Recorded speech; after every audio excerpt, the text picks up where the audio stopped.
अमेरिकी राष्ट्रपति Donald Trump ने सख्त लफ्जों में चेतावनी दी है। द क्लॉक इज टिकिंग, घड़ी टिक टिक कर रही है और अगर ईरान नहीं माना तो सब कुछ बर्बाद हो जाएगा। यानी कि एक बार फिर डोनाल्ड ट्रंप ने दी है जेनोसाइडल धमकी, नरसंहार की धमकी। मगर दूसरी तरफ ईरान के राष्ट्रपति मसूद पेजेश्कियां पाकिस्तान के मंत्री मोहसिन नकवी से मुलाकात करके कहते हैं कि लगातार कोशिश की जा रही है मुस्लिम देशों को बांटने की और कहीं ना कहीं इशारा कर रहे हैं यूएई की तरफ, जो कहीं ना कहीं अमेरिका और इस्राइल की गोद में जाकर बैठ गया है। डोनाल्ड ट्रंप की धमकी गंभीर है और मैं आपको बताता हूं क्यों। क्योंकि वो शनिवार को अपनी नेशनल सिक्योरिटी टीम के साथ मुलाकात कर चुके हैं।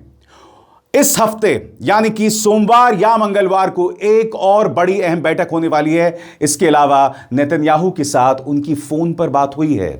इसके मतलब को आप समझ रहे हैं, यानी कि कहीं ना कहीं जमीन तैयार की जा रही है और लगातार की जा रही है। मगर ईरान डरने वाला नहीं और मैं आपको बताता हूं क्यों।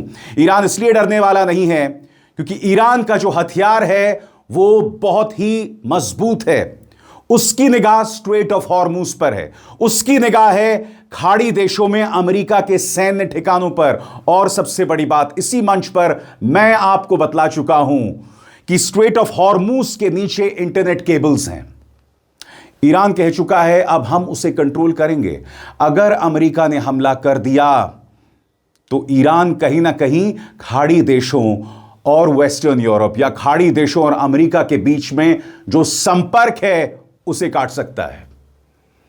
इसलिए ईरान डर नहीं रहा है और इसीलिए ईरान कह रहा है कि अमेरिका हर गुजरते लम्हे के साथ बिखर रहा है। मगर हालात यकीनन दोस्तों बहुत गंभीर हो चले हैं और अब मैं आपको बतलाने वाला हूं बहुत ही सरल अंदाज में कि डोनाल्ड ट्रंप ने क्या कहा है और यह चेतावनी कितने मायने रखती है। आपके स्क्रीन पर दोस्तों व्हाइट हाउस का यह बयान जो कह रहा है, For Iran, the clock is ticking and they better get moving fast or there won't be anything left of them. Time is of the essence. President Donald J. Trump. इसका हिंदी में अनुवाद है। अमेरिकी राष्ट्रपति डोनाल्ड ट्रंप ने truth social पर post पर लिखते हुए कहा, ईरान के लिए घड़ी की टिक टिक शुरू हो चुकी है और बेहतर होगा कि वो फौरन हरकत में आए बहुत तेजी से, वरना उनका कुछ भी नहीं बचेगा। समय बहुत महत्वपूर्ण है। अब मैं आपको बताना चाहता हूं दोस्तों कि पूरा घटनाक्रम किस तरफ बढ़ रहा है, किस तरह की पर्दे के पीछे गतिविधियां हो रही हैं और ईरान की अपनी तैयारियां क्या हैं। एक एक करके वो घटनाक्रम जो बता रही है कि एक बार फिर हम सब जंग की तरफ बढ़ रहे हैं, यानी कि एक बार फिर दुनिया के सामने एक बहुत गंभीर संकट। एक एक करके इन खबरों पर गौर कीजिए दोस्तों। पहली खबर, Trump briefs Netanyahu on Iran and China in a phone call. यानी कि नेतन्याहू से यह दूसरी बार है जब डोनाल्ड ट्रंप की फोन पर बातचीत हुई है पिछले एक हफ्ते में।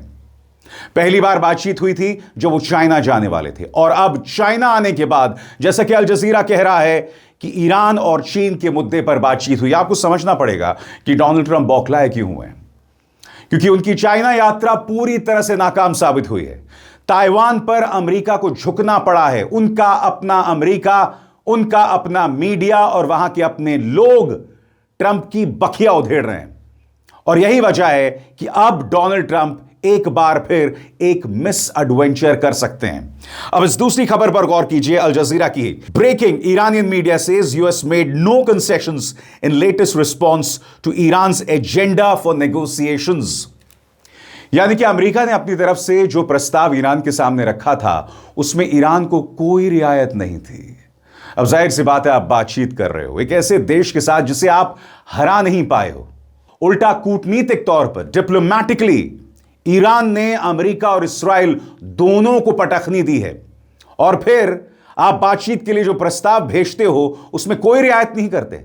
सबसे बड़ी बात, अमेरिका को ईरान अपनी तरफ से जो 10 सूत्रीय प्रस्ताव भेजता है, 10 पॉइंट्स का प्रस्ताव भेजता है, उसमें ऐसा कुछ नहीं था जो सामान्य से परे था, जो एक्स्ट्रॉर्डिनरी था। वो ऐसी बातें थी जो ईरान के वजूद, उसके सर्वाइवल से जुड़ी हुई थी, मगर ट्रंप फिर भी उसे मानने को तैयार नहीं है। अब तीसरी खबर पर गौर कीजिए आपके स्क्रीन पर। US global power has collapsed, says Iran's defence ministry spokesperson. इस पर गौर फरमाइए दोस्तों, और मैं बहुत तफसील के साथ यह आपको समझाने वाला हूं कि ऐसा ईरान क्यों मानता है, क्यों हर गुजरते लम्हे के साथ अमेरिका कोलैप्स कर रहा है, ना सिर्फ मिलिटरीली बल्कि डिप्लोमैटिकली भी। बहरहाल कोई भी अमेरिका की इस धमकी को हल्के में नहीं ले सकता, क्योंकि CNN की लीड न्यूज है जो कहती है won't be anything left, Trump issues warning to Iran after national security meeting. और अब जैसे मैंने कहा, एक और मीटिंग होने वाली है सोमवार और मंगलवार को नेतन्याहू के साथ फोन पर बातचीत हो चुकी है, यानी कि जंग की नींव एक बार फिर रखी जा रही है। गौर फरमाएं, अमेरिकी राष्ट्रपति डोनाल्ड ट्रंप ने शनिवार को अपनी नेशनल सिक्योरिटी टीम के बड़े अधिकारियों के साथ बैठक की, जिसमें ईरान युद्ध को लेकर आगे की रणनीति पर चर्चा हुई। CNN को इस बैठक की जानकारी रखने वाले एक सोर्स ने बताया, इसके एक दिन पहले ट्रंप ने कहा कि तेहरान को जल्दी कदम उठाना होगा, वरना उनका कुछ भी नहीं बचेगा।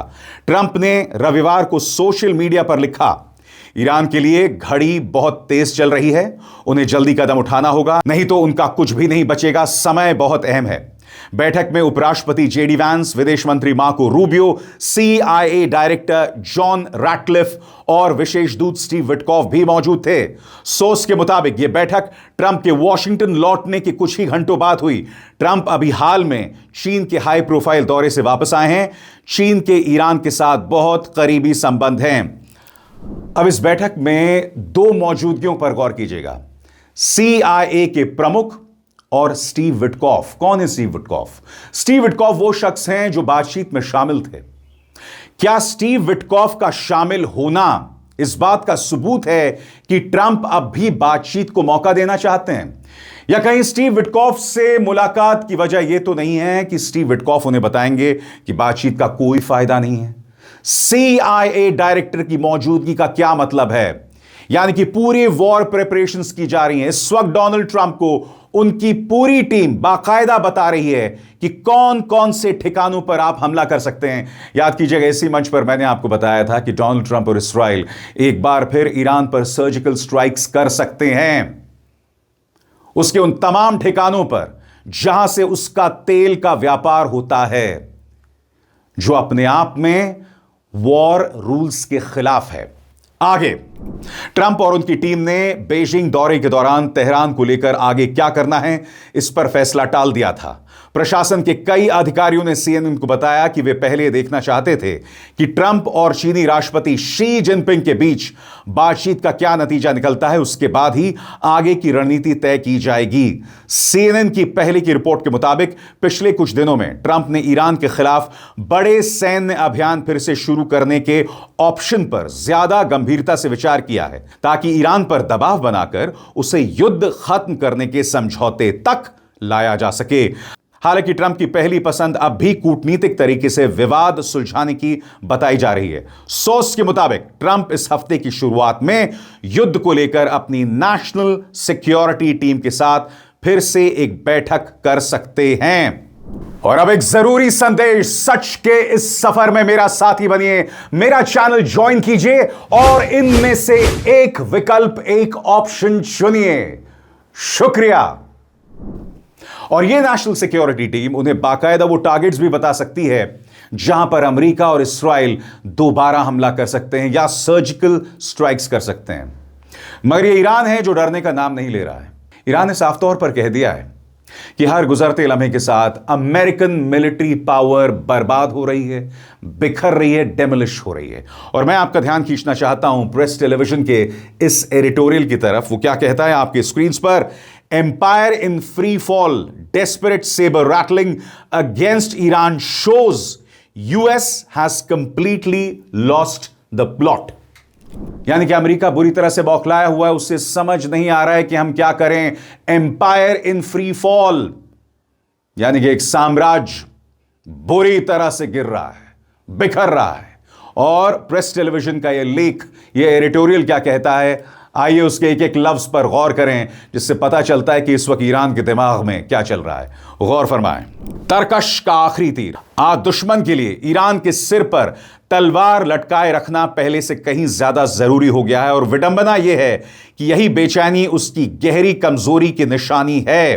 क्योंकि ईरान कह रहा है कि अमेरिका ने सब कोशिशें की, धमकाया, ब्लैकमेल किया, यहां तक कि मुस्लिम देशों में बंटवारा भी पैदा करने की कोशिश की, मगर उनकी कोई साजिश कामयाब नहीं हुई।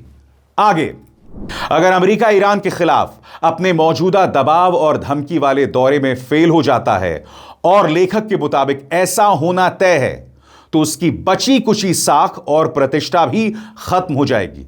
सीधी बात करें तो वॉशिंगटन अपना आखिरी बड़ा तीर पहले ही चल चुका है, पूरी ताकत वाला सैन्य हमला, लेकिन उस तीर से उसका कोई मकसद पूरा ना हुआ। ना ईरान के परमाणु अधिकार खत्म हुए, ना इस्लामिक रिपब्लिक घुटनों पर आई, बल्कि बुनियादी सैन्य लक्ष्य भी पूरे नहीं हो पाए। और अब धमकी और दबाव की राजनीति भी नाकाम हो गई तो अमेरिका साम्राज्य के पास कुछ नहीं बचेगा। नंबर एक, ना सैन्य जीत, ना मिलिट्री जीत, ना कूटनीतिक सरेंडर, ना तेहरान में आर्थिक तबाही। फिर अमेरिका अपनी आखिरी पूंजी भी गंवा देगा। दुनिया में एक ताकतवर और डर पैदा करने वाली शक्ति होने का भ्रम, उसका मुगालता, लेखक के मुताबिक वो पहले ही इस कगार पर पहुंच चुका है। इसलिए मौजूदा धमकियां असल में ईरान के बारे में नहीं हैं, यह अमेरिका की दुनिया में बची कुची छवि, इमेज को बचाने की कोशिश है। वॉशिंगटन को डर है कि अगर ईरान डटा रहा और झुका नहीं तो अमेरिका के सहयोगी और क्षेत्रीय साथी अपनी आंखों के सामने देखेंगे कि सम्राट पूरी तरह नियंत्रण खो चुका है। और ईरान को यह कहने की जरूरत भी नहीं थी। क्यों? क्योंकि अब वॉशिंगटन के साथ यूरोप नहीं है। हर गुजरते लम्हे के साथ यूरोप वॉशिंगटन से दूरी बनाए रख रहा है। इटली, जो कि पिछलग्गू था अमेरिका का, उसने लाल आंख दिखाई है। स्पेन ने उसकी अगुवाई की। ब्रिटेन भी कह रहा है कि हम अपनी शर्तों पर राष्ट्रहित को ध्यान में रखेंगे और इस युद्ध में शामिल नहीं होंगे। खाड़ी के देशों में जबरदस्त टेंशन है। उन्हें इस बात का डर है कि अगर एक बार फिर हमला हुआ तो जवाब में ईरान किस तरह से उसके इंटरनेट केबल्स को काट सकता है, तबाही मचा सकता है, और यही डर बना हुआ है। क्योंकि दोस्तों, कल अल जजीरा पर खबर आई थी कि यूएई के न्यूक्लियर प्लांट पर हमला हुआ है। अब यह साफ नहीं कि हमला किसने किया है, मगर जाहिर सी बात है इशारा ईरान की तरफ से है। अगर ईरान ने हमला किया है तो ईरान चेतावनी दे रहा है कि अगर एक बार फिर सर्जिकल स्ट्राइक हुआ तो अमेरिका के जितने भी पिछलग्गू देश हैं हम उन्हें बर्बाद कर देंगे। अगर यह इस्राइल ने किया है, क्योंकि आप जानते हैं इस्राइल की आदत है, वो अक्सर मिडल ईस्ट के कई देशों पर हमला करता है और कहता है कि इसे ईरान ने करवाया है। इसका मकसद साफ है, वो इन देशों को भड़काना चाहता है ईरान के खिलाफ। मुद्दा जो भी है, हालत बहुत खराब है। और इसी बात का जिक्र मसूद पेज़ेश्कियान ने पाकिस्तान के मंत्री मोहसिन नकवी से मुलाकात के दौरान कही। उन्होंने कहा कि अमेरिका लगातार कोशिश कर रहा है कि मुस्लिम देशों में बंटवारा हो। आपके सामने प्रेस टेलीविजन की खबर, US Israel using divisive projects to turn Muslims against each other, says Masoud Pezeshkian. सरल अल्फाज में यहां पर वो कह रहे हैं कि अमेरिका और इस्राइल कुछ ऐसी परियोजनाएं, कुछ ऐसे प्रोजेक्ट्स का इस्तेमाल कर रहे हैं जिसके जरिए मुसलमान के खिलाफ हो। मगर क्या अमेरिका और इस्राइल कामयाब होंगे? गौर फरमाइए, मसूद पेज़ेश्कियान ने इस मुलाकात में कहा क्या।